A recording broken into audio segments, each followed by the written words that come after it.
Welcome to Camtasia Studio 7. If you're new to Camtasia Studio and you want to get started quickly, you're in the right place. We encourage you to watch this 5-minute video to learn the basics of using the editor, including how to navigate the timeline, make some basic edits, and add special effects. The preview window is where you see the video during playback. The playback controls are located under the preview window. In fact, the video you're watching in the preview window is a sample project playing directly from the timeline you see below. After you watch this video, we hope you take some time to practice what you've learned using the content on the timeline. So let's start with the timeline. This is where you assemble and edit your videos. At the top of the timeline, tick marks represent time in terms of minutes and seconds. When building a video, you'll work in a horizontal manner, beginning from the left and moving sequentially through time towards the right. To make precise cuts and selection, use the zoom slider to magnify the view of the timeline. And when adding elements to your video, such as a call-out or audio clips, these are placed on different tracks. Tracks are created automatically, when you need them, when elements are added to the timeline. So depending on your video, you may be working with several tracks at one time. To change the position of an element on the timeline, just drag it. To change the length of an element, drag the edges in either direction. An important part of the timeline is the playhead. The playhead moves the timeline and indicates the current frame displayed in the preview window. To view your video, click play in the preview window. Notice how the video and the timeline's playhead stay in sync? Click anywhere on the timeline and the playhead moves to that point. The green section of the playhead is called the endpoint. Click and drag the endpoint to make the beginning of a selection. The red section of the playhead is called the outpoint. Just click and drag the outpoint to make the end of a selection. To bring the sections of the playhead back together, double-click the gray playhead. To split a video clip, position the playhead at the desired location and click the split button.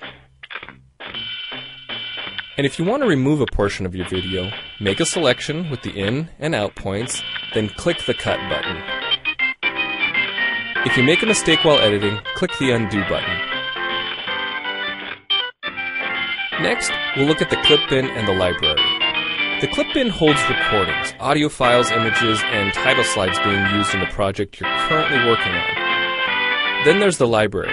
It stores video clips, intros, callouts, title slides, and other elements that you want to use from project to project. The library is also pre-populated with professional animations, music, sound effects, and other content you can use in your video for free. To add your own clips or video sequences to the library, make a selection on the timeline, right-click, and choose Add to Library. To include clips and other elements in your video, drag them from the clip bin or library and drop them onto the timeline. The tabs located above the timeline are task pages used for adding and editing special effects. You can add callouts to emphasize a key point. You can insert a transition between clips for a professional look. Apply zoom and pan effects to focus on important details. And draw attention to the cursor by changing the color, size, and more. If you double-click an element on a track, the playhead moves to the beginning of that element, and its task page opens, allowing you to make edits to that element. So we've shown you a few ways you can navigate and edit your video. But how do you get content into your video? Well, to make a new screen recording, click the Record Screen button. If you already have an audio or video recording to use, click the Import Media button. When you've made edits and added effects to your video and you're ready to share it, you need to produce the project to create a shareable video. Click the Produce and Share button, step through the wizard, and Camtasia Studio creates a viewer-friendly, shareable MP4 file ready to upload to screencast.com, your blog, or a website. Well, it's time for you to try Camtasia Studio out for yourself using the content on the timeline. The help file in Camtasia Studio will help you use each of the Camtasia Studio features and applications. The Learning Center on TechSmith.com has in-depth video tutorials and other sample projects to download and practice with. So we hope you enjoy Camtasia Studio. And happy screencasting!